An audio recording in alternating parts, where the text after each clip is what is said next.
பெருமானை நினைந்து நினைந்து உருகும் அடியாரை நெய்ய வைத்தார். அப்படியே சொல்றார் திருநள்ளத்துல. அப்படியே சுவாமி அவருக்கு திருவிடை தீட்சை கொடுத்தாருன்னா கடைசியில திருப்பூர்ல தான் போய் அடையிறாருன்னா அப்ப பொருள் எல்லாம் கொண்டு வந்து கொட்டுறாங்க. சுவாமி எங்கேயாவது அத்தரசெல்லாம் அனுப்புறாங்க. நடன மாதிரி எல்லாத்தையும் பார்க்காம கோமேதன் வைடூர் எல்லாத்தையும் பின்னால கல்லு தூக்கி போட்டே போறார்.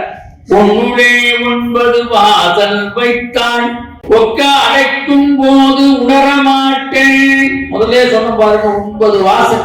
இந்த நவத்வாரங்கள்ல ஏதாவது ஒண்ணு போயிட்டாலே நமக்கு கஷ்டம். இதெல்லாம் நமக்கு ஒழுங்கா இருக்குன்னா நவத்வாரம்லாம் ஒழுங்கா இருக்குன்னா எல்லாத்துக்கும் காரண மூலகர்த்தாவா இருக்கின்ற பரமேஸ்வருடைய திருவடியை நாம் அடைய வேண்டும் என்று சொல்லுகின்ற பாடல் தான் இது. முதல்ல நெஞ்ச ஒழுங்கா வச்சுக்கோ. நெஞ்சே நீ வா. நெஞ்ச அழைச்சிட்டு போய் கோயிலுக்கு போங்கோ, பெருமாள் கும்பிடுங்கோ, பெருமாளுடைய அருள் பெருங்கோ. அடுத்த மணி அவர்கள்